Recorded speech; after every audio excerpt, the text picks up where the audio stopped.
Nephilim, were they truly the offspring of angels and humans? Part 1. The Introduction, Sowing the Seed. Welcome, seekers of ancient truths, to a journey into the dimly lit corridors of biblical mystery. Tonight, by the soft flicker of candlelight, we turn our gaze to one of the most enigmatic and debated figures within the tapestry of Scripture, the Nephilim.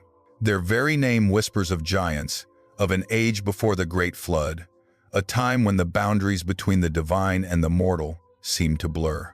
The Bible speaks of them briefly, tantalizingly, leaving us with more questions than answers. Who were these beings?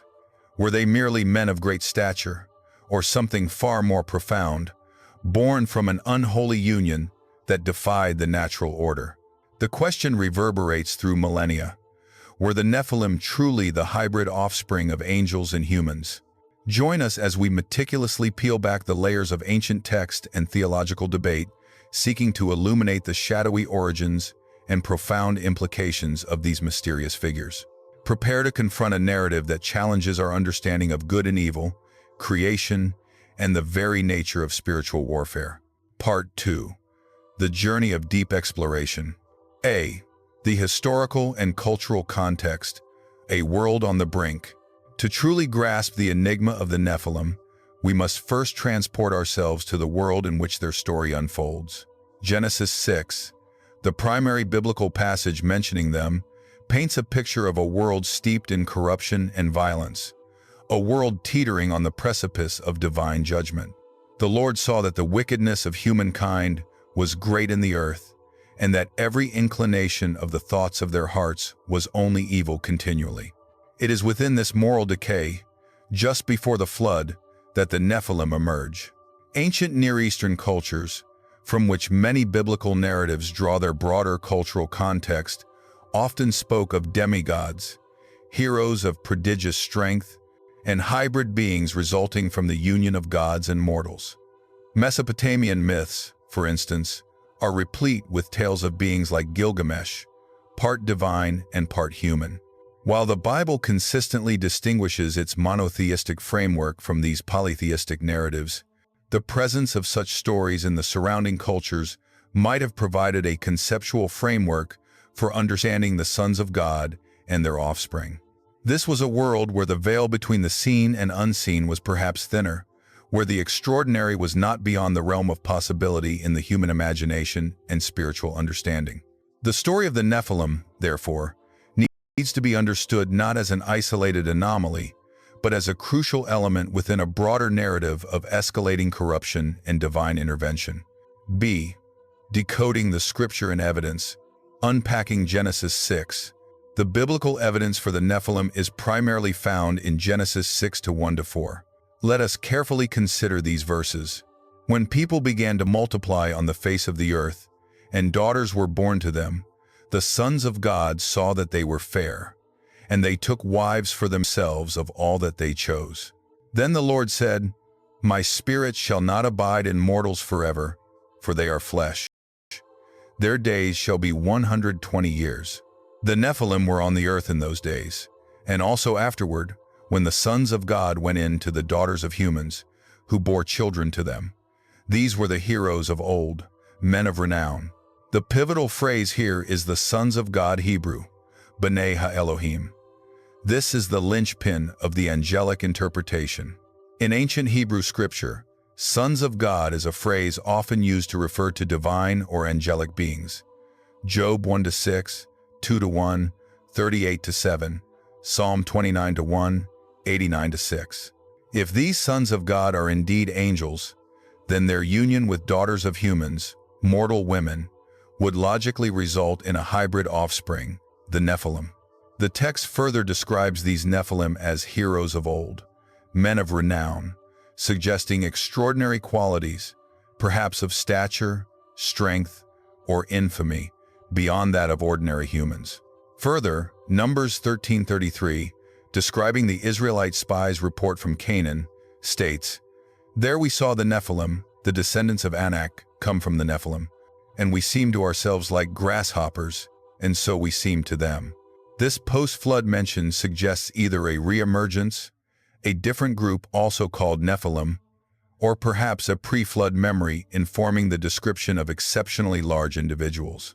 This verse reinforces the idea of the Nephilim as beings of significant physical presence, inspiring fear and awe. C. The hidden theological meaning, a cosmic rebellion. Beyond the literal interpretation, the story of the Nephilim carries profound theological weight, irrespective of their precise identity. If the angelic interpretation holds true, it describes an audacious act of cosmic rebellion. It portrays a fall, not just of humanity through Adam and Eve, but of certain divine beings who transgress their assigned boundaries, blurring the lines of creation and corrupting the very genetic and spiritual fabric of early humanity. This act would represent a profound defilement, an attempt by malevolent spiritual forces to contaminate God's creation, perhaps even to thwart the divine plan for humanity, which would eventually lead to the Messiah. This narrative underscores the nature of evil and its ability to permeate even the spiritual realms. It speaks to the fragility of creation when confronted with rebellion and the absolute necessity of divine judgment to cleanse and restore. The Nephilim, in this light, become symbolic of ultimate corruption, a monstrous deviation from God's intended order, so extreme that it necessitated the radical act of the flood to wipe the slate clean. It highlights God's sovereignty over all creation, even rebellious spiritual forces, and his unwavering commitment to preserve a remnant of righteousness. Z. Controversies and theories. A spectrum of interpretation. The angelic interpretation, while prevalent, is not without its controversies and alternative theories. The sons of Seth theory. This view argues that sons of God refers to the righteous lineage of Seth, Adam and Eve's third son, whose line called upon the name of the Lord, while daughters of humans refers to the wicked lineage of Cain. The Nephilim, in this context, would be the result of intermarriage between these two lines, leading to a dilution of righteousness and a spread of wickedness. This theory emphasizes spiritual defection rather than genetic hybridity. Proponents often point to the ethical concerns of angels being able to procreate and the theological implications of a corrupted human angelic lineage. The mighty men, tyrants theory. This interpretation suggests sons of God refers to powerful human rulers or nobles who exercise tyrannical authority, while daughters of humans are common women they took as wives. The Nephilim, then, would simply be the product of these powerful men and their progeny, who were perhaps exceptionally strong or oppressive. This view demystifies the passage, seeing it as a description of societal corruption and abuse of power rather than supernatural intervention. The phrase men of renown could then be understood as men of infamous reputation. The fallen angels, Book of Enoch, interpretation.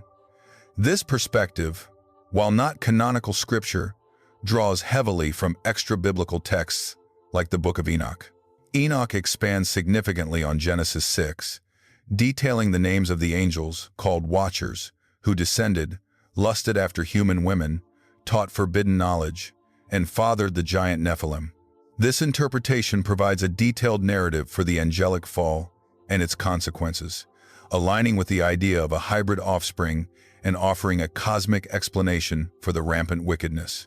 While not part of the canon, Enoch's widespread influence in early Jewish and Christian thought suggests this was a prominent interpretation during the time the New Testament was being formed, and some New Testament passages like Jude 6-7 and 2 Peter 2-4 are seen by many as alluding to this very event described in Enoch.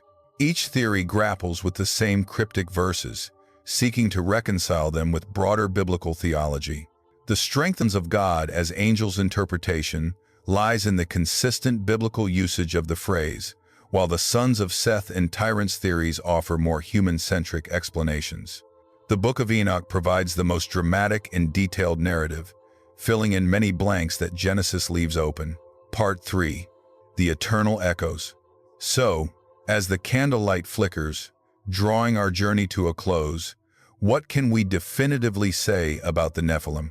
While the exact identity of the sons of God remains a subject of debate, the prevailing and arguably most compelling interpretation supported by linguistic evidence and early extra-biblical traditions, points towards a supernatural union. The Nephilim were, most likely, considered by many ancient interpreters to be the unholy offspring of fallen angels and human women, creatures of immense stature and infamous reputation, who contributed to the profound corruption of the pre-flood world.